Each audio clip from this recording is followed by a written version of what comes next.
is Cain Velasquez. I am the UFC heavyweight champion.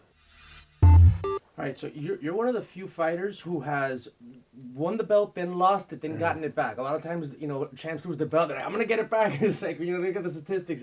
But Yeah. what did it take for you to do that? What did it take for me to get it back? I think that loss did a lot of good for me. Not feeling that I am untouchable. Feeling that I can lose at any moment. Knowing that when it's time to fight, in that moment, I have to, follow through with the game plan. You know what I mean? And just keep that hunger and those feelings of losing it and everything else. Keeping that in the back of my mind that hey, this is what it feels like when to lose it all, the belt, everything. That's just a shitty feeling. So not wanting that to happen again. I mean, I have those feelings still. I know what it feels like, and it's not gonna happen again. Well, what's crazy is that you came back for it was a quick loss. I didn't think we'd understand how dominant you could actually be over Dos Santos, and he gave you a good fight because he's pretty much the same. But still, you were able to pour it on twice. It definitely took something out of him. Obviously, does it take something out of you to put that kind of effort and grind somebody down, even if you're not getting hit a lot? Does it take a lot out of you? As far as in the fight in general, or the afterwards. conditioning, or just as far as like Both, mentally. I guess. Both, as far as mentally, no, because again, he took something away from me that was very dear to me, and definitely you have to make somebody pay. That's how I feel. This is a combat sport. You don't want to hurt anybody to the extent where it's lifelong injuries. But again, this is a sport. It's so.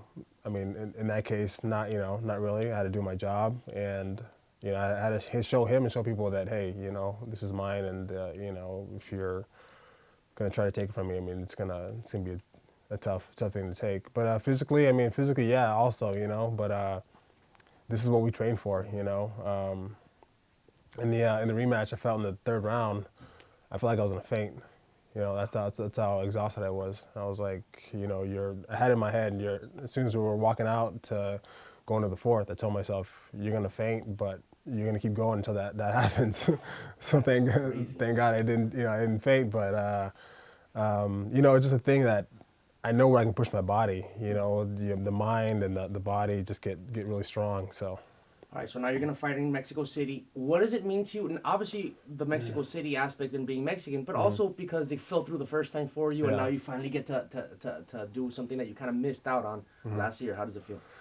Now, it feels great. They get the second opportunity to fight there. I was kind of hoping for for the first time, being the first card there and everything else, and it didn't happen, obviously. So, definitely it sucked, but, again, grateful for the second opportunity. So it just means a lot to me, This is one I never really had in my head that, if I would want to fight anywhere, it'd be, this certain place. I mean, it was always just Mexico City, or Mexico. I definitely want to fight there at least once before my career is over, at least.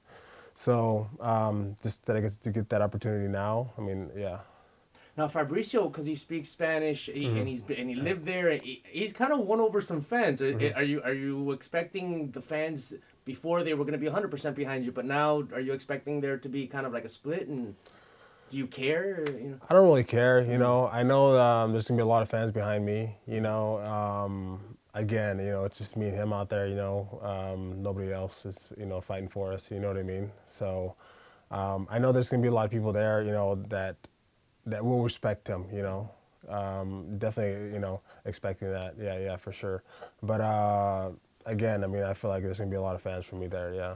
And what should tell us what's gonna happen, or what do you plan to do with Werdum? Every fight I always picture a 5-round war, man. That's everything I picture always. I feel like this is gonna be no different. I think just keeping that in my head, it just gets me ready. It gets me ready to fight anywhere, whether it be on the ground, on the feet. If it's one of those long, grueling fights, I'm ready for that. And if it ends up being early, the fight ends early, then then I've done something right. But I've always pictured the fight being the long, grueling fight.